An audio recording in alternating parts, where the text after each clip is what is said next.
apa hal yang di dalam diri kita tidak diatur sama politik. Urusan apapun dalam diri ini politik, ya kan? Misalnya beragama, misalnya kita beragama, kalau di Indonesia tidak dibolehkan, ada undang-undang mengatur bahwa Islam tidak boleh, itu kan kebijakan politik. Kita merdeka, tapi kemerdekaan itu di mana? Masih banyak di Makassar ini, di Ertas nih, di pelosok-pelosok pinggir-pinggir di Makassar ini. Saya sudah pernah menjejaki banyak orang yang tidur dengan kardus, dengan triplex, makan di tempat sampah. Itu saya sudah pernah lihat dengan mata saya. Nah, pertanyaannya, kemerdekaan itu di mana? Bahwa yang penting dalam aspek apapun dalam hidup itu adalah kebersamaan saja. Beda politik ya lain. Itu salah satu sikap politik yang bagi saya itu sederhana dan menyadarkan.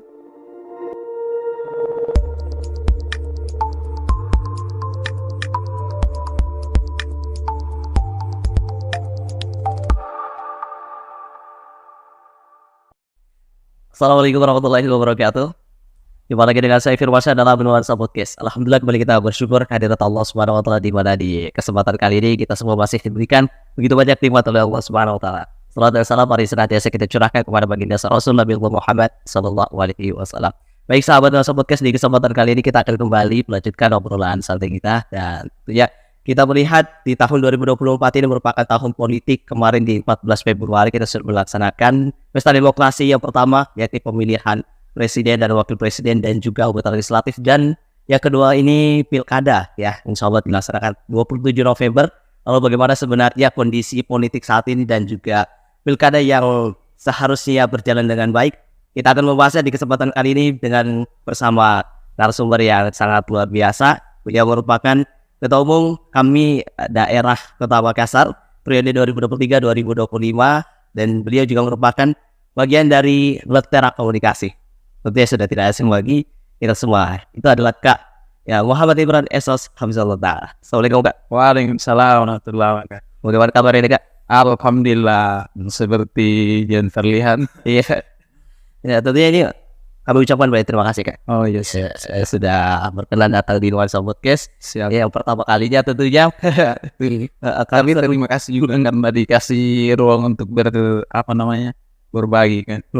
Ya, karena kita juga ini merasa bangga juga dengan senior KPI, terlebih khusus karena sebelumnya kan kita sudah mengundang ke Arinal. Iya, tapi di tahun 2023 lalu Kak. Iya, betul. Ya, tentunya kita akan bersua di kesempatan kali ini. Ya, untuk kesibukan kali ini seperti apa? Kalau kesibukan saat ini, alhamdulillah lanjut studi S2 di UI setelah selesai di unit semua. Kemudian aktivitas yang lain, mengurus yayasan tahfiz, kemudian jadi aktivis ngurus Kesatuan Aksi Mahasiswa Muslim Indonesia kami. Kebetulan diamanai sebagai ketua kami daerah di sini di Makassar. Iya. Selebihnya mungkin ya aktivitas-aktivitas yang kita anggap produktif lah, membaca, menulis dan lain sebagainya. Ya, oke. Kita boleh juga sepak terjang dalam dunia organisasi luar biasa. Tapi boleh juga diceritakan terlebih dahulu sebenarnya bagaimana sih perjalanan pendidikan dari Kakak mulai dari SD sampai kuliah ini Kak? Oh, siap. Jadi kalau bicara soal prosesnya pendidikan, yang pertama mungkin poin yang paling penting yang perlu saya garis bawahi bahwa siapapun kita ini semua punya peluang dengan segala impian, cita-cita, dan keinginan-keinginan kita. Kalau saya termasuk dari keluarga yang bisa dibilang standar pendidikan itu terbatas ya. Jadi semacam kayak orang tua saya itu hanya selesai sampai di SMP sekolah, tapi tidak selesai, tidak tamat. Jadi di keluarga saya itu, di keluarga besar saya, baru saya mungkin yang sampai studinya S2. Nah, itu yang pertama. Artinya itu tadi poinnya bahwa siapapun kita tidak ada batasan untuk mau berproses. Nah, kalau SD itu saya SD di Desa Matirowanie, SD 186 Matirowanie, Kecamatan Kindang, Kabupaten Bulukumba. SD yang ya begitu banyak inilah cerita-cerita masa kecil kan. Saya kan orang masuk bukan yang punya prestasi banyak atau punya ranking itu di SD, tidak ya. Tapi prestasi saya itu di SD satu saja. Saya orang yang paling rajin pergi sekolah. Sampai guru saya itu heran, ini anak tidak cerdas. Tapi kelebihan saya rajin pergi sekolah. Jadi tidak ada itu saya tidak ada di absen saya itu alfa. Paling izin saja kalau saya sakit. Selebihnya saya rajin pergi sekolah. Karena saya itu suka nuansa-nuansa kebersamaan, belajar. Cuma di sisi lain memang saya belum ada fokus untuk banyak mengasah belajar. Tapi saya lebih santai menikmati. Saya nggak urus ranking 1, ranking 2, tidak urus. Jadi itu prestasi yang saya anggap positif bagi saya saat ini. Karena saya ada sampai titik ini misalnya S2 itu efeknya. Karena kerajin saya itu pergi sekolah, mau berproses. Kemudian saya lanjut itu SMP SMA itu di pesantren, di Bantai. Jadi setelah istri sudah merantau sekolah, dan saya semakin yakin bahwa proses ini sebenarnya semua akan ada hikmahnya, akan ada jejak bahwa kita bangga dengan proses ini. Jadi saya juga ke pesantren di Bantai itu, salah satu pesantren yang pertama di Bantai. Saya juga bukan orang yang lagi berprestasi secara pelajaran, mata pelajaran, misalnya ranking dan lain sebagainya. Tapi satu itu kelebihan yang saya konsisten sampai saat ini. Rajin saya pergi sekolah. Jadi rajin walaupun misalnya ada tugas kita di hukum. Intinya saya rajin. Saya bertanggung jawab. Ya mungkin saat ini saya belum paham ini Pak Bu. Saya selalu begitu, saya selalu jujur. Jadi saya itu SMP begitu. Misalnya di pesantren itu aktivitasnya bisa dibilang 24 jam itu ada. Kita bangun subuh jam-jam 3 ya, sholat sampai subuh. Kemudian habis subuh ada ngaji sama kiai sama ustadz sampai jam 6 siap-siap. Nanti setengah 8 masuk apet sampai duhur. Nanti habis duhur baru ada waktu mencuci, istirahat sampai asar. Habis asar main bola, kemudian masuk maghrib itu pemberian kosalata setiap hari. Jadi satu pekan bahasa Inggris, satu pekan bahasa Arab. Hari Ahad khusus semua bahasa. Jadi itu pendidikan pesantren yang kemudian membuat saya semakin terpacu bahwa banyak hal yang membuat saya selalu tertarik dan punya harapan, dan saya selalu merasa bahwa ini mungkin jalan-jalan sukses gitu. Karena kan kita selalu ceritakan alumni itu sudah banyak yang jadi kepala desa, mulai desa, jadi bupati, jadi di berbagai daerah. Jadi itulah yang kemudian saya yakin selalu bahwa rajin saja. Kayak saya itu orang yang tidak pernah terlalu bagaimana mengapresiasi soal kemampuan akalnya santri. Tapi dia orang yang paling mengapresiasi proses orang. Nah saya ini kan masuk di pesantren itu belum pintar ngaji. Saya itu 3 tahun belajar ngaji. Jadi mulai kelas 1 SMP sampai kelas 3 SMP baru saya bisa hafal juz 30. Itu panjang proses saya. Karena memang kan itu tadi SD itu saya tidak rajin ngaji, nggak rajin belajar, nggak kerja tugas. Pokoknya rajin ke sekolah aja. Kalau dihukum. Jadi masuk SD, masuk SMP akhirnya begitu.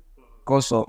Jadi ibu saya itu paling nitip sekali sama tolong ajari anak saya ini kodongnya bahasa-bahasa kamu. Tolong ajari anak saya ini kodong hafal bacaan sholat, bisa ngaji. Itu saja titipan orang tua saya.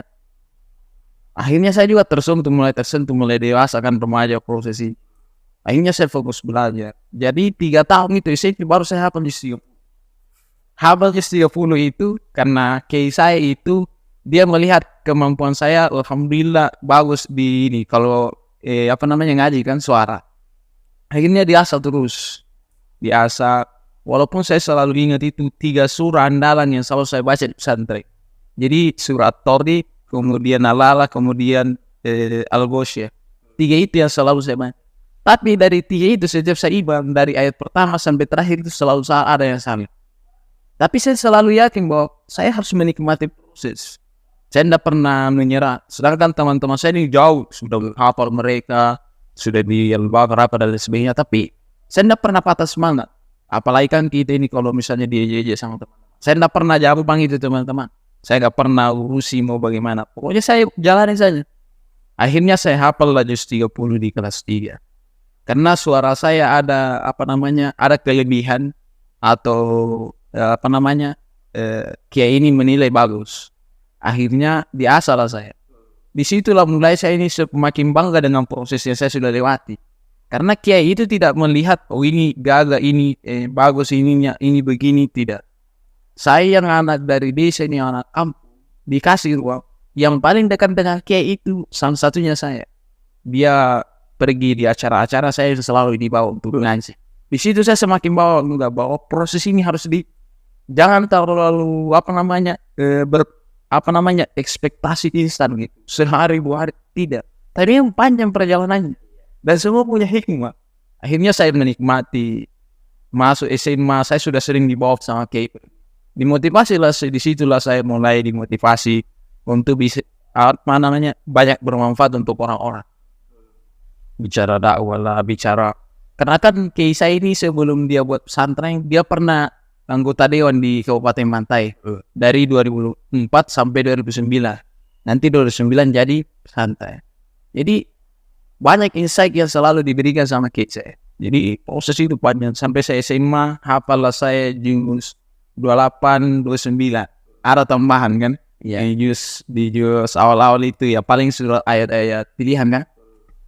Sampai saya selesai, kemudian 2016 saya belum selesai SMA, sudah masuk Mahat karena sudah bisa pakai rekomendasi yayasan kan. Masuk saya di Mahat di Albir itu saya masih berprinsip seperti itu, rajin saja, nggak usah mau bagaimana dipaksakan. Saya itu selalu yang orang yang paling santai belajar, menikmati. Makanya pas masuk di sini Mustahil Tamhid, saya mulai dari Mustahil Tamhid, masuk di Sakar itu berjalan seperti di pesantren ya, dilarang bawa HP awalnya. Setelah itu berproses di Tamhidi, saya itu lagi prinsip saya itu intinya rajin aja. Kalau saya mau baca ya baca, kalau saya mau belajar ya belajar. Saya mau diskusi, jalan, makan, pokoknya saya paling santai itu menikmati. Akhirnya ujian lah tiba kan. Ini teman-teman ini di Mustahil Tamhidi kaget. Ada sekitar berapa orang saya itu. Kenapa bisa Indra ini Mumtaz awal kan? Kenapa bisa? Saya bilang, selain saya punya basic santai, saya itu orang yang paling tidak bisa paksakan otak. Misalnya dihafal sampai ini satu buku kan? Akhirnya ujian hilang semua. Karena kan memang tujuannya dia menuhankan ujian. Paham saya kan? Ya. Menuhankan ujian itu artinya dia mau belajar di waktu ujian saja. Saya kalau misalnya ada tips-tips dari Ustaz, misalnya habis belajar baca, ya saya gitu aja. Kalau ada saya ingat kalau lagi ujian ya saya tulis, kalau tidak ya mungkin waktu yang lain saya akan ingat. Artinya saya menganggap bahwa ilmu itu tidak harus instan bahwa di ujian baru masuk 3. Karena itu akan datang dan pergi. Tapi kalau kita menikmati, memang moodnya lagi mau masuk, ya udah akan masuk di akal kita kan, masuk di hati kita. Nah itu teman-teman itu heran terus. Kan saya di asrama itu kan boleh nontonnya boleh biasa pinjar. Nonton teman-teman ini lebih paksa hafal belajar hari satu dan sebagainya. Saya santai aja. Karena ada juga senior satu itu namanya Ustaz Fadli. Sekarang dia Atira Boning aja. Itu alumni Darul Fatu itu. Salah satu inspirasi saya pas masuk di Saka. Yang selalu semangati saya ini untuk berproses. Ya nggak usah begini, santai aja. Makanya belajar itu jangan nah, saya tertampar sudah kan. Jadi saya semakin menikmati. Oh iya betul cara saya sudah. Nggak usah saya tiru-tiru orang yang di bakal masa. Ya udah saya baca aja santai. Ada waktu dan saya lagi mood misalnya baca aja bukunya, fokus baca. Gitu aja sampai biasa saya tertidur bisa. Ya makanya saya waktu nggak sibuk amat menghafal apa dan sebagainya. Karena kan saya memang bukannya mau bagus dirinya di ujian, urusan lagi itu. Saya itu orang yang paling pragmatis mikirin itu. Wah, saya harus muntas. Nggak perlu pikir itu. Akhirnya saya itu tidak pernah nilai saya itu di bawah jidid. Nah, itu aja. Dari Tamhidi, Mumtaz awal, kemudian sampai pernah semua saya dapat itu jidid dan J. Sampai saya selesai Mustarobi. Orang-orang ini heran semua. Karena kan teman-teman saya itu yang selesai itu mungkin nggak cukup 30 orang kita selesai Mustarobi. Yang lain ini pada gugur di perjalanan kira-kira gitu kan. Gugur di perjalanan. Padahal saya anggap mereka ini orang-orang hebat semua. Tapi kenapa sampai mereka menyerah? Disitulah semakin kuat saya bahwa yang perlu ada itu dalam proses kita adalah menikmati, menjalani, dan jangan mau yang instan. Harus nggak perlu, jalan aja. Kalau ilmu itu mau masuk di otak kita, itu pasti akan dikasih masuk oleh. Karena di situ saya semakin yakin dengan pesan-pesan kayak saya di pesantren bahwa ilmu itu mau bagaimanapun kita hafal mati-matian. Kalau memang Tuhan belum menakdirkan masuk ke diri kita, belum bisa kita pahami, tidak akan kita paham. Saya yakin dengan itu. Jadi saya menikmati terus sampai masuk mustawa awal, ambillah saya jurusan KPI. Yang lebih miris itu perjalanan saya di KPI itu. Saya di KPI itu dianggap orang yang tidak berprestasi. Tapi saya bantah dengan prestasi. Tapi saya enggak bangga bagaimana kan di KPI kita ini dulu dianggap orang-orang yang rosip masuk KPI. Orang-orang yang pembuangan lawan saja. Iya, sebelah mata. Sampai kita itu dihina-hina kita. Saya bahasa saja hina-hina oke kasar. Tapi memang begitu intinya. Saya di mustawa awal itu sendiri saya. Anak KPI kan itu editat. Saya selalu diolok-olok sama beberapa dosen. Saya nggak perlu sebut namanya. Tapi ada yang selalu, hey, ini orang rosip sini orang. Tapi kan saya tenang aja, santai aja, nggak urusi pekerjaan orang. Saya juga nggak pernah rosip, nggak pernah juga nilai saya bagaimana, selalu jadi 5 besar, 10 besar nama saya. Jadi saya bantah dengan prestasi bahwa anak KPI itu bukan orang-orang pembuang atau orang-orang yang akalnya tidak baik atau orang-orang rosip, tidak. Saya justru selesai musyawarah, pindah ada saya pernah tinggal kelas kan. Jadi bagi saya proses itu gak usah kita mikirin apa kata orang. Diolok saya itu betul itu. Jujur saya itu di dalam itu diolok kita. Ini begini. Jadi selalu ya dilihat sebelah mata saya itu karena sendiri saya itu di kelas. Tapi saya menikmati aja, santai aja saya. Terserah mau bilang apa kan. Saya berproses, bukan mereka yang akan petik buahnya kan. Ya udah saya jalani prosesnya lama.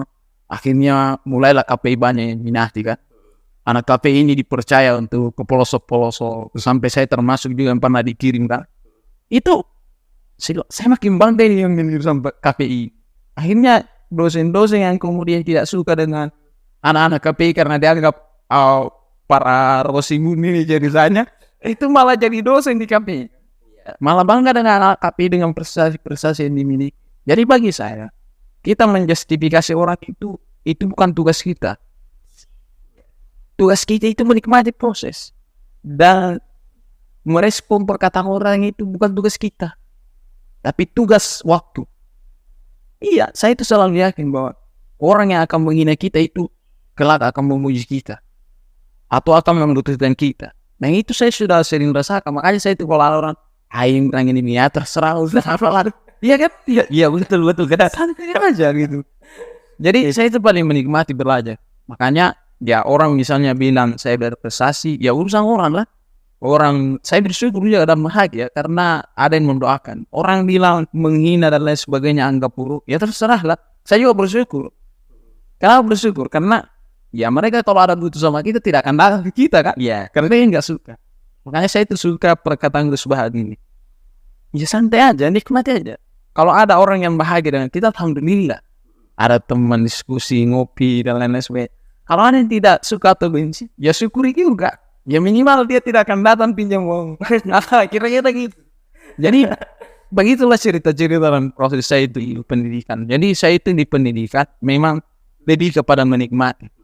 Karena prinsip saya itu jangan mengejar gelar prestasi yang dibanggakan semua orang. Ya. Misalnya laut dipromosikan, nggak usah. Tapi bagaimana yang kau pelajari ilmu yang kau tahu itu bisa bermanfaat. Minimal untuk diri, keluarga, dan orang lain. Itu yang nah itulah prinsip yang sampai saat ini saya tanam. Ini sebelum saya harus cari cum laude saya bilang kalau dapat beasiswa dan rezekinya gitu pasti akan datang. Karena kan Tuhan tahu kebutuhan dan batas kemampuan kita kan. Jadi pasti akan diuji sesuai dengan kemampuan kita. Iya. Ya sederhana. Kira-kira kalau proses pendidikan begitu. Iya. Jadi ini pelajaran baru buat saya seriusnya. Ya karena sebagai orang yang mungkin selama ini mengejar prestasi itu kan tidak salah juga. Ya, betul. Cuman terkadang kita terlalu memaksakan diri begitu. Dan memang kalau saya dulu Kak semenjak dari SD SMP itu memang kan orang tua kemudian paman itu kan seorang guru. Iya. Pasti selalu menuntut kita itu semua pokoknya harus begini ya.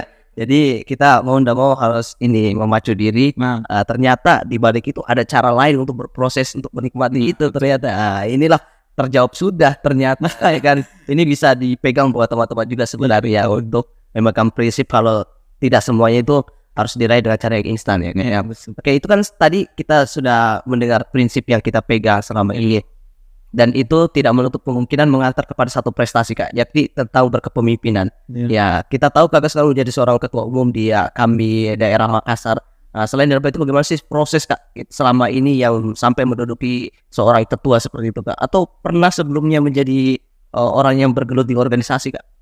kalau bicara konteks organisasi atau proses bagaimana skill atau mentality leadership atau kepemimpinan. Memang sih saya secara pribadi memang dari dulu itu suka dunia keramaian gitu kan. Jadi saya pun masuk kami itu memang mungkin takdir juga dalam proses. Itu tadi prinsip saya bahwa saya itu lebih suka mencoba gitu. Makanya prinsip saya itu mencoba tak mengapa gagal jadi pengalaman. Artinya saya disuruh untuk terus belajar. Nah proses saya di kami itu sampai di titik ini juga bukan yang instan. Saya masuk kami itu awal saya di 2017 saya masuk sampai saat ini berproses. Baru saya dapat titik jadi ketua di daerah. Kan ini kan politik anak muda juga kan bisa dibilang ya chaos lah bertengkar lah. Ini kan banyak. Dari 2017 sampai 2023 baru saya terpilih jadi ketua. Tapi proses itu memang ada proses panjang. Sudah pernah jadi misalnya ketua panitia, sudah pernah di organisasi internal kampus, termasuk di sini di Ma'had dulu ada Jami'at Tolak namanya. Iya. Saya dulu itu yang selalu iklan kalau ada kajian di masjid. Ya, itu informasikan. Ya, informasikan bagian di ta'lim kan. Disahkan jadi bagian tahfiz, kemudian sampai jadi wakil ketua asrama. Kemudian di KPI pernah jadi sekretaris bidang dakwah, kemudian jadi kabidor. Itu terakhir di KPK karena ada periode kabidor. Kemudian di kami itu mulai dari komisariat di bawah AB1, AB2 karena kan ada tingkatan kepemimpinannya kan prosesnya dari kaderisasi 1, 2, 3. Jadi ketua komisariat juga di di ekstra kampus itu di kami tahun 2018-19.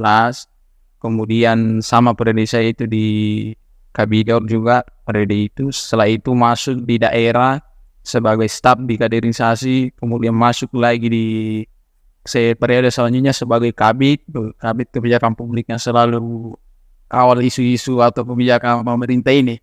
Ya intinya demo lah kalau kebijakan politik pemerintah ini nggak sesuai. Sampai saya jadi ketua. Jadi proses itu saya selalu yakin bahwa apa yang saya lewati ini itulah yang menjawab saya di titik ini. Pada konteks kepemimpinan. Makanya saya selalu bilang juga sama teman-teman dan kader bahwa jangan jenuh untuk berproses di organisasi.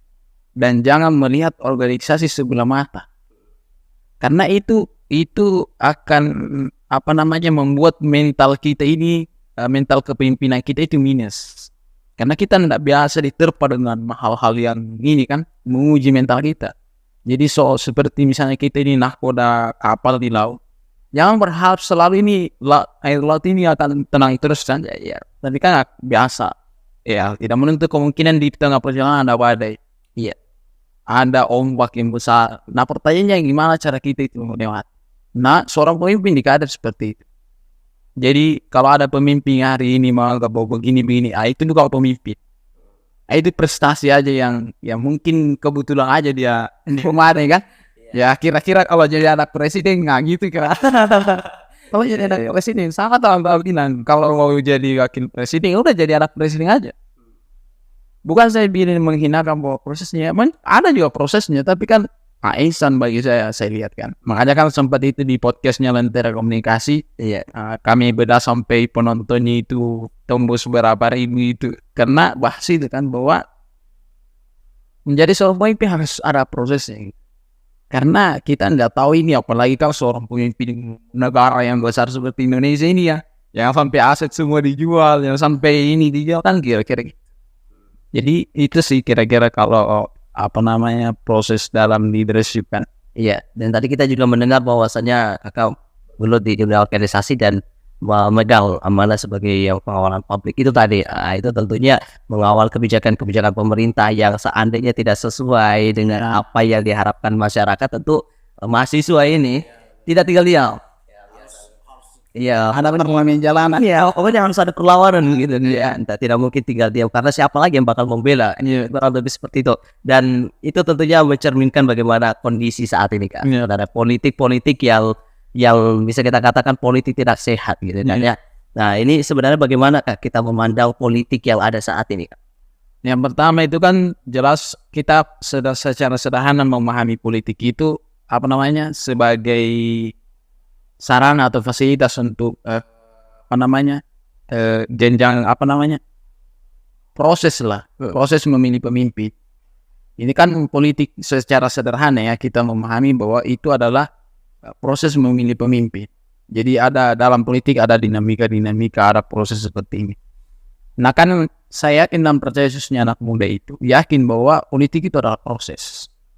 Makanya melihat keadaan misalnya politik hari ini khususnya, saya khususnya sebagai pemuda ya, saya selalu berpesan sama teman-teman, yang perlu ada jangan anti politik. Lagi dan lagi metode yang saya selalu pakai itu pendekatan dan ajak berpikir. Jadi misalnya saya bilang sama antum kan, ya, apa hal yang di dalam hidup kita tidak diatur sama politik?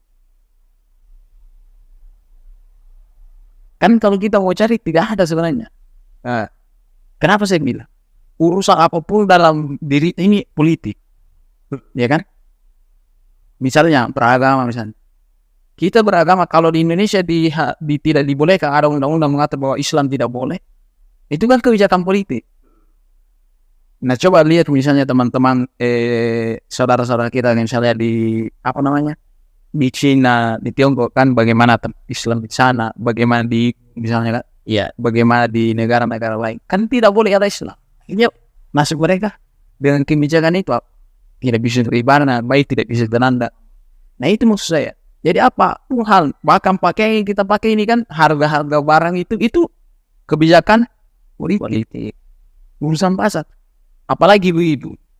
Jadi wajar EMA ini selalu viral kan, sesuai kalau ada pemilu pemilihan karena urusan dapur itu selalu urusan politik. Harga telur naik itu kebijakan politik. Betul sekali. Beras naik kan urusan politik. Jadi saya sederhana aja khususnya bagi pemuda bahwa jangan kita anti dengan politik, tapi harus memilih. Soal kita misalnya terlibat sebagai politisi masuk partai lah, karena di Indonesia misalnya jalan partai dipakai dan jadi pemimpin, ya itu urusan lain. Tapi pada intinya kita harus bisa memahami wajib bagi kita, apalagi Islamnya, apalagi kita ini pemuda Islam, generasi Islam harus paham itu. Saya sampai detik ini belum ada keinginan besar untuk misalnya jadi politisi, walaupun sini selalu bilang cocok antum jadi bupati, cocok jadi gubernur. Saya selalu aminkan saja, ya. Saya tidak tahu proses saya kemana nanti, tapi kan plan saya ada. Misalnya saya punya keinginan itu hanya misalnya mau jadi akademisi, hanya mau jadi pengamat, hanya mau jadi penulis misalnya TV. Tapi kan kita tidak tahu apakah publik atau ada waktu nanti kita dipercaya jadi bupati apa. Itu kan urusan proses. Tapi selalu saya yakinkan, termasuk keluarga kan saya nggak dukung saya. Saya kan udah pernah ditawari jadi anggota dewan, maju kan. Ya saya nggak tahu terpilih, dia ditawar di salah satu partai, di Ndrekam begitu pun di Bulukumba, di dapil masing-masing dapil 2. Saya ditawar sama beberapa partai untuk maju. Tapi saya bilang pertama saya nggak punya uang. Nah sekarang kan money politik ini ya dan tidak bisa dihindari. Sekarang bisa dihindari sekarang. Nah di situ sebutlah misalnya kita bahas soal money politik. Keterlibatan pemuda hari ini soal money politik ini juga luar biasa, apalagi aktivis-aktivis. Makanya terpecah belah. Nah apa yang terjadi ya begitu, kebijakan ini mulus sekali jalannya walaupun tidak pro dengan rakyat. Karena kenapa? Saya sederhananya bilang, kita merdeka, tapi kemerdekaan itu di mana? Masih banyak di Makassar ini, di Retas nih, di pelosok-pelosok pinggir-pinggir di Makassar ini. Saya sudah pernah menjejaki. Banyak orang yang tidur dengan kardus, dengan triplex, makan di tempat sampah. Itu saya sudah pernah lihat dengan mata saya. Nah pertanyaannya, kemerdekaan itu di mana? Nah kebijakan politik juga hari ini tidak memerdekakan mereka, hanya menjadi bahan industri saja. Nah itu saya maksud bahwa kenapa anak muda harus melek politik? Karena kebijakan itu harus dikawal dengan masalahnya. Jangan hanya persoalan, ya oke lah masalah yang dipikir sama pemerintah kan, tapi masalahnya ini terkadang masalahnya kelompok aja atau partai aja. Ya, atau bahkan keluarga. Iya, atau keluarga ini. Ya kira-kira gitu. Nah kan ini yang kita pikir ini bisa jadi presiden, jadi gubernur, jadi bupati, jadi kepala desa. Yang dipikir itu bukan dirinya. Yang dipikir itu masyarakatnya. Tapi apa kaitannya dengan harus dengan uang tadi? Oke lah, saya percaya bahwa memang nggak gratis misalnya mencalonkan. Ya saja. Tapi yang berjalan ini adalah money politik. Nah, money politiknya itu membeli suara. Nah ini kan dari berapa pemilih ini di Indonesia? Coba lihat saja datanya. Itu money politik itu selalu tinggi persennya. Bahkan di 2024 ini pun money politik masih jauh. Nah apa yang terjadi ketika itu berjalan? Pemimpin itu tidak akan memikirkan masyarakat. Yang ada adalah pencitraan aja. Ya paling misalnya proyek aja masuk, tapi saya di khususnya desa saya sudah 3 periode di desa saya kawal. Saya amati. Saya seolah orang bodoh dan sebagainya. Tapi yang terjadi, bayangkan, sampai angka 500.000 itu satu orang. Nah siapa pelunjur-pelunjurnya? Ini anak muda kan, masih muda. Itu desa saya. Nah itulah yang membuat kenapa hari ini masih banyak yang sengsara, masih banyak yang misi, masih banyak yang kemudian tidak bisa makan dengan hasil bekas dan lain sebagainya. Ya wajar karena pemimpin kita. Iya. Tapi di sisi lain kita harus sadar bahwa yang memilih pemimpin ini mereka ini yang menjalani tahun politik itu kan. Nah itu dia, harus ada keseimbangan. Jadi pemimpin juga, jadi calon pemimpin juga ini jangan terlalu pragmatis. Kau harus siapkan otakmu, mentalmu, kebijaksanaanmu. Pokoknya semuanya harus di. Dan masyarakat ini jangan juga harus ada mental untuk menahan bahwa tidak boleh saya disuruh. Saya itu dulu pas pemilihan bupati ditawari, disuruh pulang 1 juta dan mau dikirimkan uang. Saya bilang nggak mau ya. Pas pemilu kemarin 2000 yang ini baru 2024 ini kan, ya saya pulang dengan uang sendiri. Dan saya cari, saya sudah kaji semua pemimpin yang saya mau pilih, mau ide uang kali Islam, BKT, semuanya saya sudah ini. Jadi nggak ada lagi karena dan itu yang saya harus lakukan sebagai pemuda. Nah ini yang harus dilakukan oleh pemuda. Karena kalau tidak seperti itu berat, negara ini akan hancur. Saya bukan pengamat yang apa dan sebagainya, tapi coba kita pikir aja. Kalau misalnya anak muda ini pragmatis dan tidak mau hanya sadar dengan keadaan itu kan, yang kan sekarang banyak gitu di partai itu rusak kan, ya. Karena semua yang jalan itu dua. Bukan yang jalan itu adalah intelektualnya. Kan? Harusnya misalnya partai lah yang menyeleksi calon pemimpin. Yang harus dihitung intelektualnya. Begitupun bupati apa. Misalnya khususnya di pilkada ini kan. Ini udah banyak isu-isu itu. Di Baru coba lihat yang viral di TikTok itu. Di Baru gara-gara beda pilihan politik rumahnya sampai dikasih pindah. Kan ini lahan punyanya sebutlah misalnya 01. Yeah. Yang numpang di sini di tanahnya ini orang 02. Dia sampai disuruh sama ini penguasa 1 pindah rumah. Makanya viral di situ itu diangkat rumahnya. Nah pertanyaannya, apakah yang seperti ini yang kita inginkan dengan pesta-pesta pilkada ini? Atau sekalian gak usah ada aja saya? Karena kan fungsi secara fungsi ini kan gubernur bupati ini kan perpanjangan tangan presiden saja.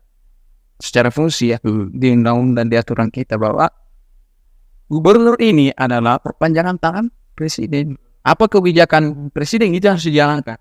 Nah untuk apa kontestasi? Dengan itu tadi masalahnya mudarat seperti itu sampai berkelahi. Iya merusak generasi. Karena ya itulah mungkin ini keresahan dan apa namanya yang saya rasakan ya.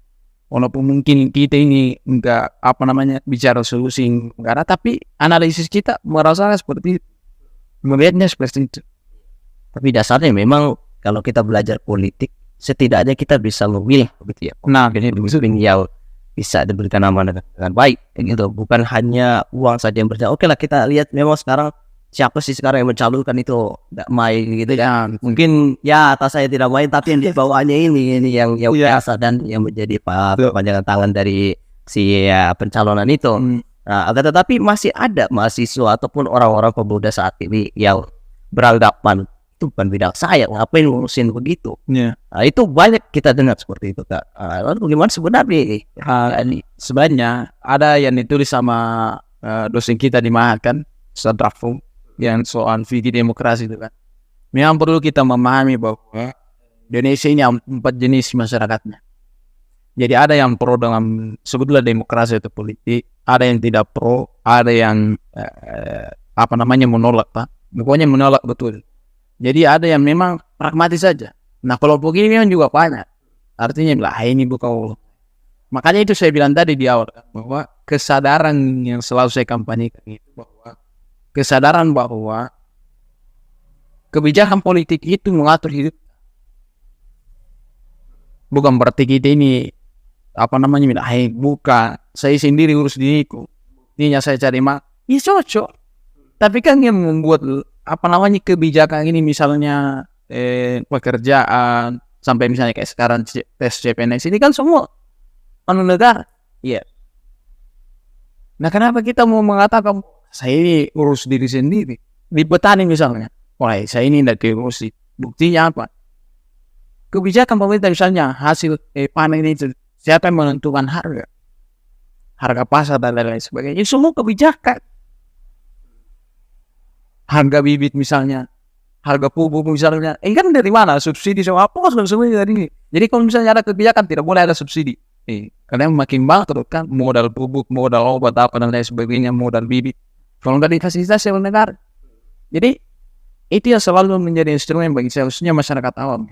Dan khususnya bagi pemuda jadi jelas bahwa kita harus sadar. Makanya ada salah satu pernah ketua yang bertanya ke saya, gimana nih nasib kita ini ketua kalau sudah selesai jadi ketua? Saya selalu bilang bahwa idealisme yang selalu kita gaungkan sebagai pemuda itu adalah aset yang paling berharga. Makanya Tan Malaka juga pernah bilang kan bahwa salah satu aset yang tidak dimiliki oleh pemuda itu adalah idealismenya.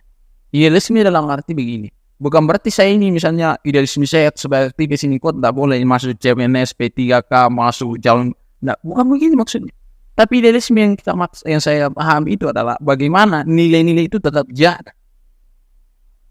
Nilai-nilai perjuangan. Iya. Bahwa ini kebermanfaatan untuk masyarakat. Nah, kan itu yang harus disadari. Jangan terlalu pragmatis. Bahwa kita nggak mau mikirin orang. Ya resikonya jadi pemimpin kan gitu. Harus mikirin orang lain, kebermanfaatannya ke orang lain. Jangan mikirin diri, Pak. Bagaimana dapat bupati, pokoknya semua dibayar. Akhirnya jadi juga selesai karena banyak uang habis, mustahil tidak ada manusia dan jarang manusia kita dapatkan rela triliunan miliaran habis soalnya begitu saja. Lihat tuh. Karena di masa sekarang kita nggak bisa dapatkan sosok seperti Abu Bakar, ini susah. Bahkan tidak ada. Ya. Maksud saya gini, kalau hari ini misalnya ada mengatakan saya ini seperti Abu Bakar menurut Pak, ya boleh, tapi Abu Bakar kan mau menyedekahkan dia tidak ada kepentingan mau jadi wali kota, jadi apa, jadi gubernur negara. Nah kan sekarang semua begitu. Jadi bagi saya, mereka berbohong itu pasti ada cara untuk, dan dia mencari cara untuk mendapatkan dan mengembalikan. Makanya politik sekarang kan hanya dijadikan sebagai tempat untuk cari uang aja. Makanya wajar misalnya, saya mengkritik ini misalnya di Kota Makassar. Di debat kemarin kan debat pertama gubernur kan calon gubernur ini Dani Pomanto kan dia berdebat mengatakan statementnya bahwa TPA itu penyebab tidak mendapatkan di Pura Kota Makassar, tidak dapat.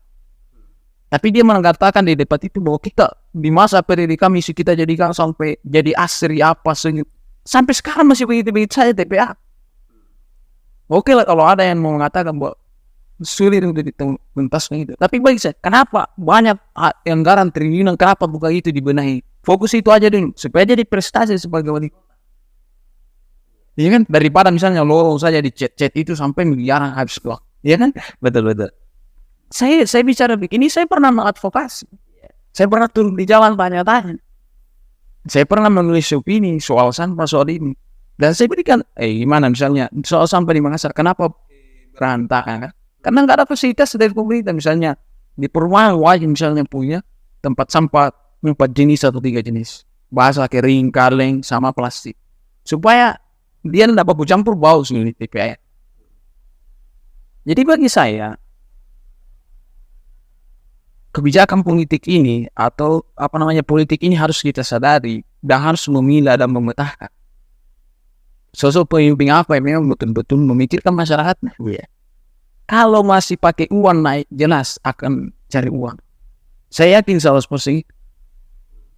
Kenapa saya yakin? Saya sudah mulai dari desa sampai bupati itu saya sering masuk jadi tim sukses. Saya nggak usah sebutkan lah saya pernah masuk juga. Tapi saya sudah pernah menjadi tim sukses. Tapi saya itu masuk hanya tujuan saya hanya tahu apa sebenarnya yang dilakukan sama tim sukses ini. Ternyata udah bagi-bagi uang saja. Ya oke lah misalnya bicara karena orang butuh Pak dikasih.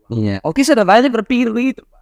Tapi kan pertanyaannya, apa kau kasih uang itu? Apa tujuan? Kenapa bersedekah? Kalau misalnya dianggap bersedekah, kenapa bersedekah di momentum politik? Ya kan? Kenapa memberi di waktu kau mau mencalon? Kenapa tidak sebelum itu supaya masyarakat memang bilang, ya ini sedekah aja.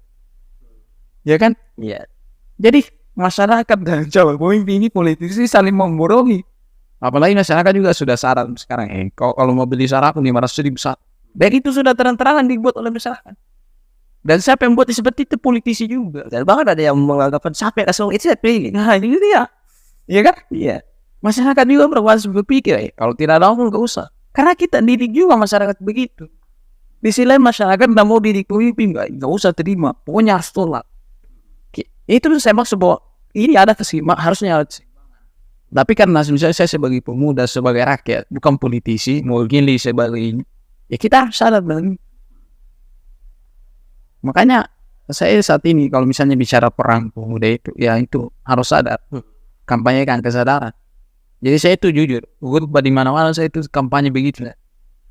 Jadi di mimbar-mimbar misalnya saya di Bantai, saya di Indreka, saya di Bulukumba, saya di Makassar, di Maros, di Goa. Saya kalau khutbah itu satu ayat yang selalu saya kampanyekan dan saya juga selalu bicarakan sama anak muda. Al-Hujurat ayat 10. Bahwa yang penting dalam aspek apapun dalam hidup itu adalah kebersamaan saja. Beda politik ya lain.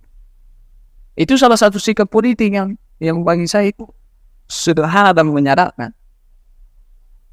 Urusan perbedaan misalnya calon bupati itu urusan lain, tapi kebersamaan penting. Itu kira-kira begitu. Tapi memang ini sudah tidak bisa dienakan lagi. Apalagi kalau berbicara tentang itu uang tadi ya, itu kan sobok menyobok itu identik sekali dengan sifat dari oligarki. Ya. Nah, oligarki itu memang dia punya strategi yang tidak bisa dibaca oleh masyarakat. Ya. Termasuk ingin menguasai suatu aset kan. Simpelnya oligarki adalah orang yang menjanjikan sesuatu kepada seorang pemimpin. Kemudian ketika sudah terpilih menjadi seorang pemimpin, giliran oligarki menagih itu. Nah, dulu kau pernah saya bantu, nah, kemudian kasih saya ini dan ini. Nah, artinya ada sistem menyogol di awal sebelum pencalonan itu. Dan itu sekarang terjadi. Nah, bagaimana dalam pilkada ini supaya tidak ada lagi campur oligarki, campur tangan orang-orang yang tidak bertanggung jawab dan sebagainya. Bagaimana supaya misalnya jalan-jalan oligarki ditutup?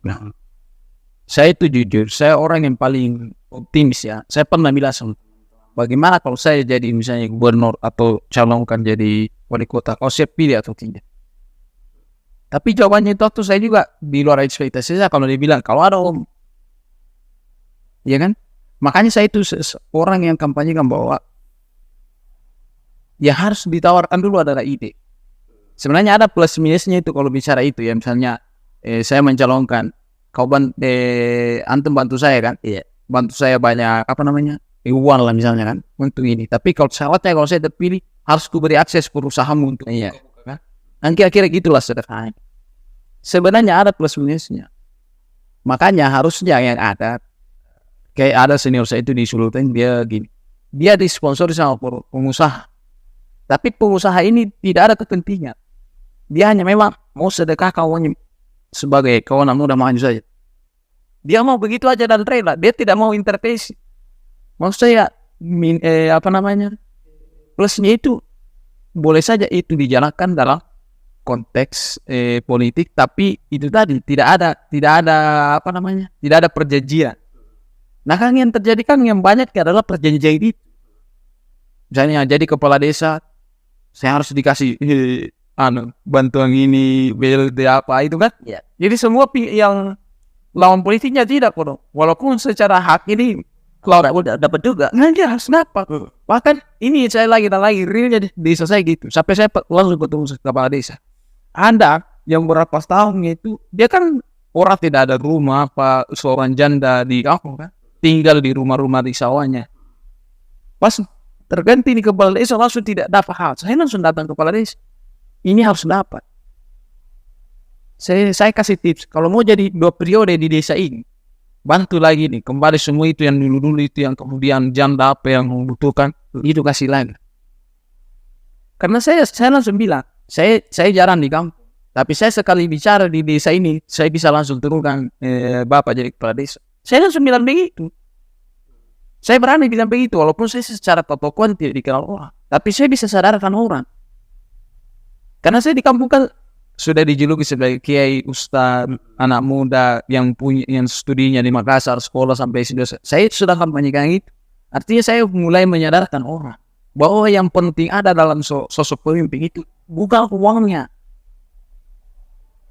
tapi bagaimana dia menjadi pemimpin yang bijaksana, memberikan manfaat dan tidak tersiksa dengan janji. Karena kan misalnya kepala desa itu siksa juga dia. Misalnya ada janji tim-timnya ini kan. Oh iya, saya kalau terpilih saya kau kepala dusun di dusun ini. Iya. Ya kan? Selalunya kau jadi ketua ini, kau jadi ketua ini, kau itu kan tersiksa semuanya. Ada beban dari pemimpin yang harus dia bikin karena janji politiknya kepada ini tim susun. Jadi bagi saya seorang pemimpin yang harus dilakukan itu menawarkan idenya. Nah kalau sudah tertawarkan ide, ada misalnya mau datang anak muda jadi tim sukses. Oke, saya jadi tim sukses. Saya belum berani menawarkan diri. Saya bilang saya mau jadi tim sukses tanpa pun dibayar pun Nah, itu plusnya urusan lain. Tapi yang mungkin perjuangkan adalah idenya. Tapi kan kalau di belakang ini ada janji, oke, kau jadi tim sukses di ini ya, saya nanti jadi. Jadi dia terpilih, itu yang harus selesaikan dulu. Walaupun keadaan hari ini seperti itu dan tidak bisa dilakukan, tapi maksud saya, kenapa kita tidak optimis bahwa ada hal yang perlu untuk lebih penting diperjuangkan? Hal tersebut bisa dikatakan sebagai politik balas budi. Politik balas budi bagi saya mungkin masuk dalam konteks mereka kan yang menjalankan itu. Tapi konteks politik balas budi itu harus dipahami bahwa harus ada standarisasi sesuai dengan misalnya dijanjikan ini, tapi memang dia punya kapasitas juga.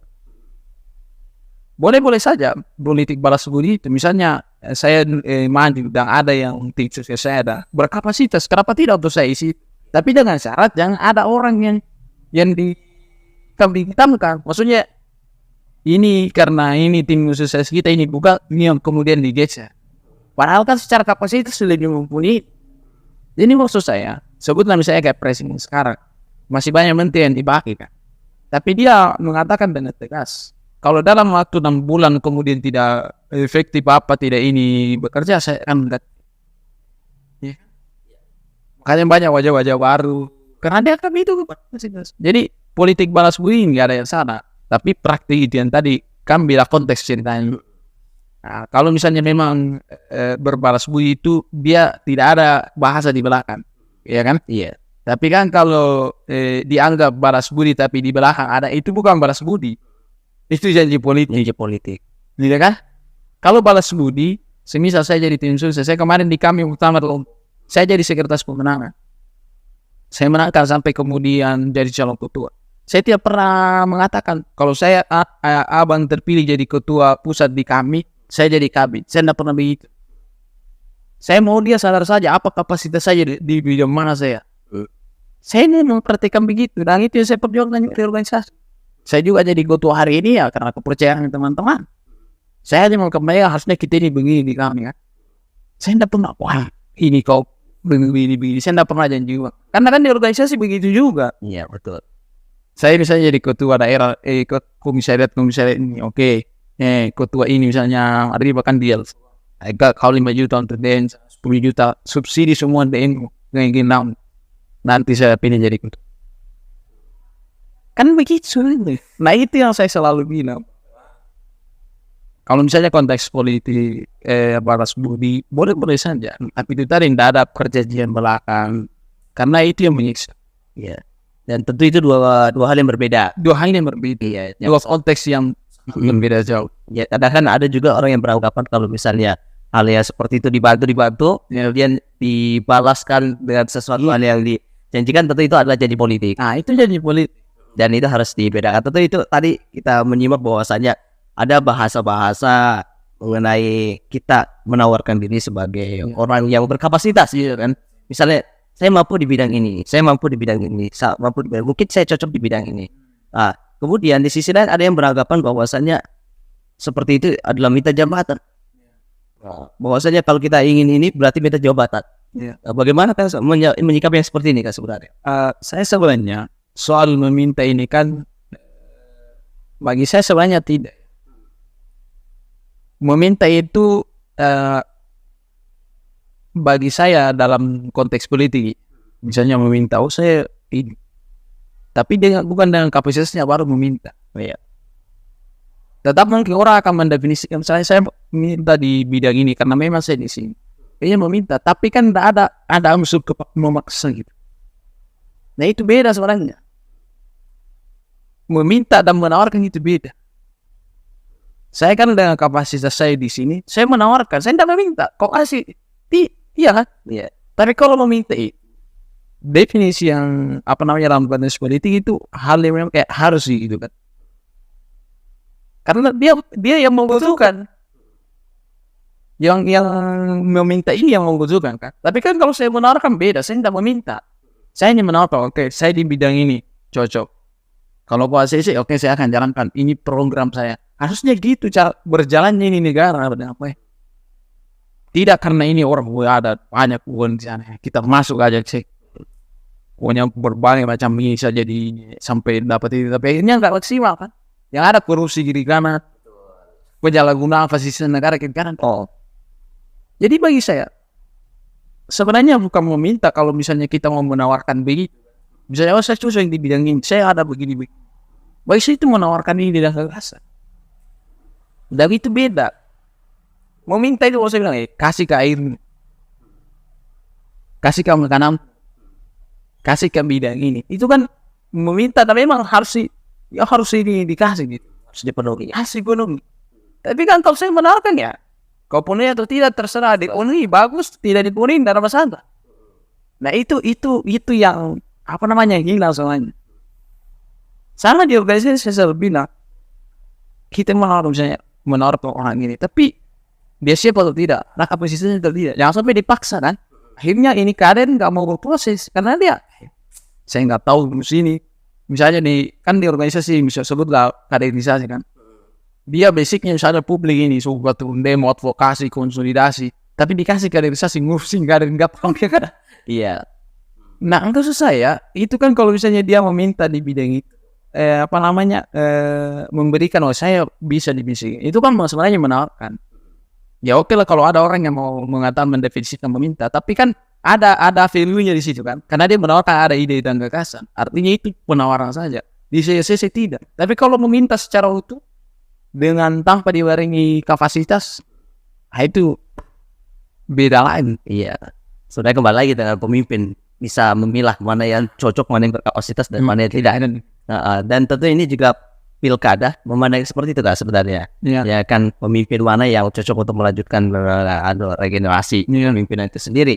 Akan tetapi isu politik saat ini yang menjadi permasalahan terkadang itu lemahnya sistem. Sistem demokrasi itu sendiri, sehingga banyak orang-orang yang menyalahgunakan fasilitas yang ada. Dan ini salah satu bentuk rusaknya politik demokrasi kita. Dan ketika kita sudah mengetahui bahwa politik kita sudah rusak, kenapa masih berlanjut demokrasi yang seperti ini kan? Ya, kenapa tidak dihilangkan saja? Kalau bahasa kasar betul. Saya sebenarnya kalau misalnya kita mau mengatakan bahwa dihilangkan ya, saat ini saya belum ada pikiran sampai ke titik itu kan. Tapi yang saya selalu pikirkan itu, karena memang kita sudah ada pada sistem itu, yang mau dipikirkan itu bagaimana supaya sebutlah standar utama yang harus ada itu adalah masalah mudarat saja. Kalau dalam fikih demokrasi yang ditulis sama Rafung itu kan begitu sebenarnya. Standarnya begitu. Ada pertanyaan-pertanyaan misalnya bagaimana kalau di kampung ini di kabupaten ini lebih mayoritas muslim, misalnya kayak di Toraja, Mamasa, dan Manado misalnya kan. Enggak ada masalah kita masuk politik misalnya jadi wakil aja. Walaupun misalnya yang lagi kita dianggap serupa, tapi kan ini bisa masalah aja. Lebih meringankan kan.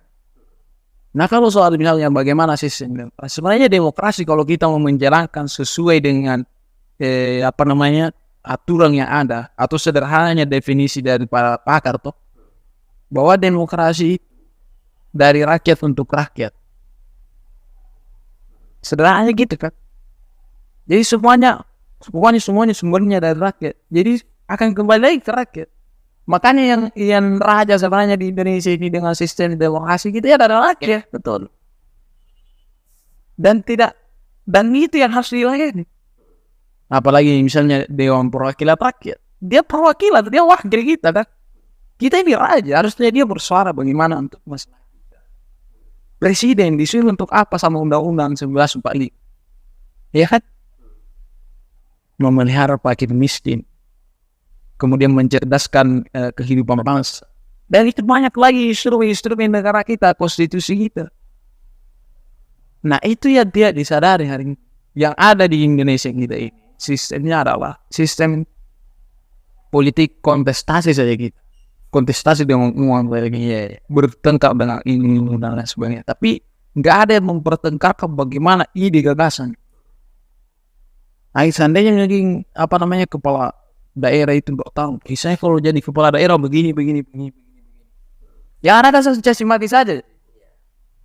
Coba lihat nih, hampir semua ini tidak tahu debat kandidat ini khususnya soal gubernur kemarin.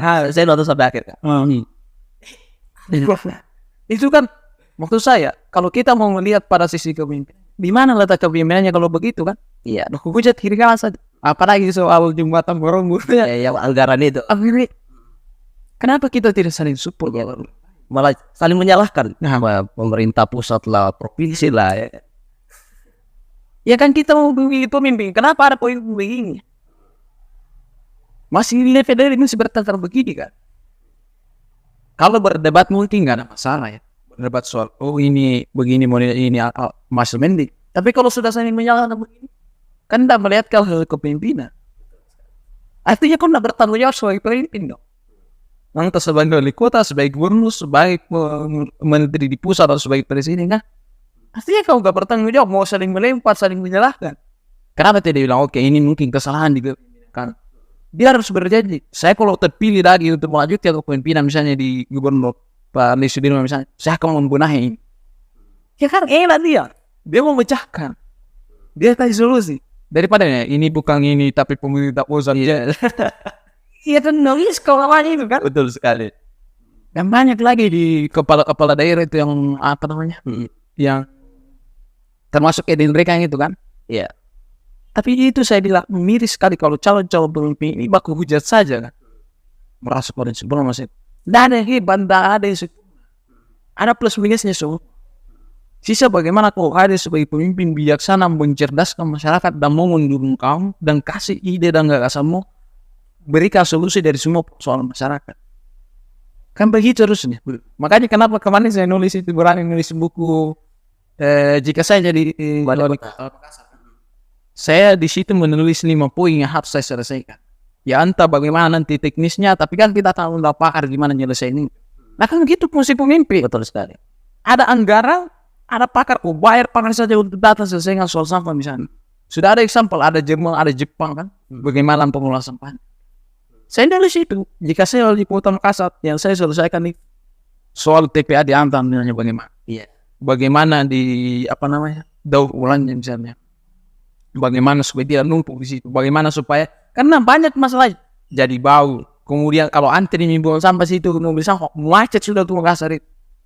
Macet itu Antam. Nah kan banyak. Iya. Ya udah lah kan. Makanya itu saya kenapa berani bilang begitu. Karena saya saya optimis bahwa ini bisa diselesaikan. Kira-kira seperti itu. Tapi sebenarnya banyak pemimpin yang memang pada saat debat menunjukkan, yang jarang menunjukkan kepemimpinan itu. Termasuk kemarin, bukannya kami bagaimana di kabupaten saya sendiri di Lowo Timur. Iya. Itu kan 2 periode oke lah. Dia 2 periode membanggakan tentang prestasi yang jual. Ya itu tidak jadi masalah untuk diperlihatkan kepada masyarakat. Gitu kan. Tetapi yang salahnya ketika debat itu ada juga mantan bupati yang pernah menjabat sebelumnya. Iya. Dan tentunya dibanding-bandingkan. Iya. Pemimpin saya kemudian menjelek-jelekan yang lain. Ini yang sebenarnya menjadi problem untuk pemimpin saat ini. Nah, lalu bagaimana sebenarnya sikap dari masyarakat untuk menilai hal demikian? Kalau saya sebenarnya sederhana. Boleh misalnya mantan atau siapapun yang pernah mengatakan ini prestasi, itu boleh-boleh aja. Tapi misalnya konteks membandingkan tadi, itu oke, boleh-boleh saja misalnya dia mengatakan saya lebih baik. Boleh saja, itu hak prerogatif orang kamu mengatakan saya lebih baik daripada periode sebelumnya. Itu boleh-boleh saja. Tapi jangan kau mendikte masyarakat untuk menilai. Maksud saya mendikte, jangan kau mengarahkan bahwa kau harus ini saya dengan misalnya dibayar aparat dan sebagainya kan. Tapi kita sebagai masyarakat lihat aja secara realita yang mana. Saya misalnya di Bulukumba mau bicara dia paling hebat, saya bisa menilai sendiri bahwa ini kekurangan. Cuma kan yang jadi masalah sekarang, pemimpin sekarang dia bangga dengan dia, saya bisa begini, saya lebih baik daripada ini. Tapi dia tidak mau dikritik pada kekurangannya. Ya, Dia tidak mau terbuka dengan itu kan. Dia merasa paling sempurna. Nah, egoisme pemimpin itulah yang merasa aku sombong. Itu bahaya. Harusnya dia benar-benar tapi ada apa kekurangan. Misalnya ada yang mengatakan tapi di kepemimpinan Bapak ini. Ya harusnya dia logo. iya. Gak usah bantah kalau memang dia dikritik begitu kan. Iya. Iya loh, sama ini misalnya kayak di kemarin di gubernur kan. Soal Dani Pemantau soal itu jembatan kan. Iya bakal tempat sudah kan. Atau soal TPA misalnya. Ya udah akui aja, udah disiarkan di televisi kok di Tribun Timur. Kenapa tidak dapat dia di Pura Kota Makassar? Karena soal sampah yang tidak terkelola dengan baik. Kenapa kita tidak akui? Kenapa kita mau bilang kita sudah ramu dibuat jadi ruang terbuka hijau? Lihat sekarang, saya ini setiap hari dia lewat di sana itu gak ada perubahan dari 2016 sampai sekarang begitu terus. Ya, kan? Betul. Dan itu kan hak saya juga untuk menilai. Dan harus menerima. Dan itu kenyataan faktanya. Itu fakta. Bukan cerita-cerita yang hebat kan? Betul sekali.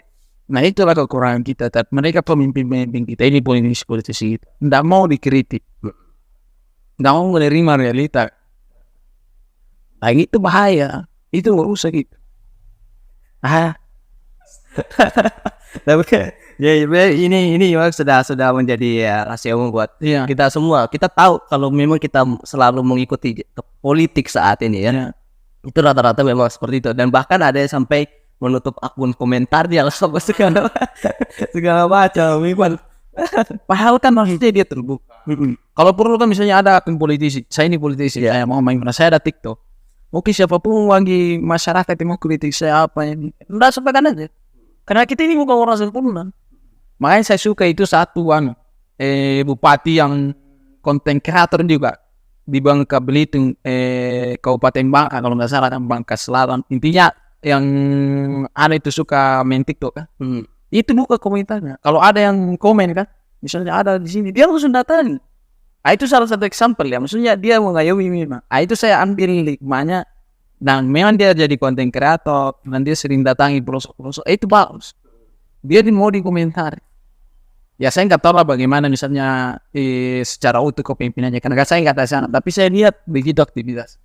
Ya harusnya ini memberikan satu contoh kira-kira pada pemimpin yang ada di Indonesia ini, terkhusus kepada daerah ini. Iya. Nah, oke Kak, ini kan kita pilkada di tahun 2024 sebentar lagi, tinggal hitungan hari. Ini kan sudah tanggal 2. Iya. Kemudian tanggal 27 nanti itu akan terjadi lagi kalau misalnya tidak ada masalah kan. Iya. Ada tetap bagaimana sebenarnya yang diharapkan untuk masyarakat agar sekiranya pilkada ini, pemilu ini bisa berjalan dengan baik, bisa dikatakan jujur dan adil ya, sebagai langsung bebas rahasia dan sebagainya kan. Iya. Kalau saya sih sederhana sebenarnya ya. Karena saya selalu kampanyekan kesadaran kan. Dan tidak mengarah-arahkan untuk bagaimana. Karena saya anggap semua orang-orang terbaik nih yang menganggap yang menawarkan diri. Jadi kalau misalnya saya diposisikan sebagai masyarakat, ya sederhana saja. Kita boleh berbeda pilihan politik, tapi saya selalu menarik bahwa kita tidak boleh rentan dalam persoalan kita. Karena saya selalu itu, jujur ya, saya selalu kampanyekan itu ayat itu selalu saya kampanyekan. Dimanapun saya khutbah itu selalu saya kutip yang Hujurat ayat 10 itu bahwa innamal mu'minuna ikhwatun faslihu baina akhawaykum wattaqullaha la'allakum turhamun.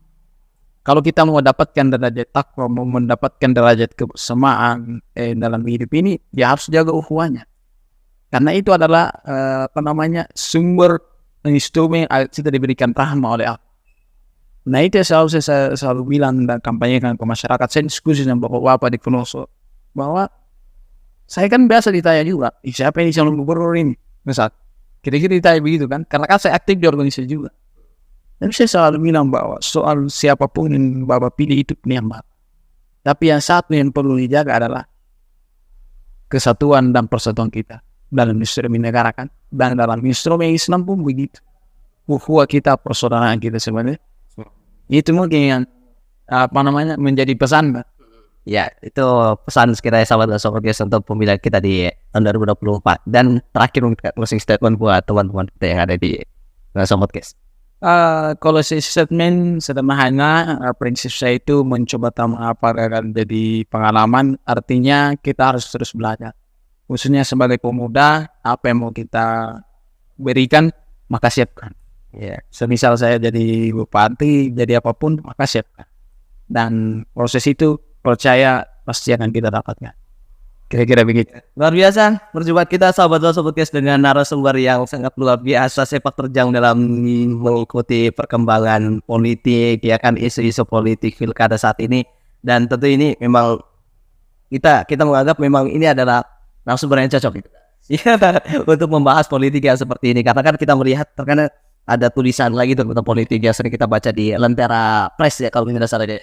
Kemudian juga kemarin habis demo di tanggal 28 Oktober yang Sumpah Pemuda yang mengawal APBN kalau salah, APBN dan beli online. Iya, itu salah satu bentuk yang memang harus digaungkan ya kan, apalagi saat sekarang ini banyak orang yang merasa ya masa bodoh kalau ada seperti itu. Tentu semoga ini bisa memberikan edukasi buat teman-teman semua untuk lebih bijak lagi dalam mengikuti perkembangan politik dan juga bisa menentukan pilihan yang terbaik.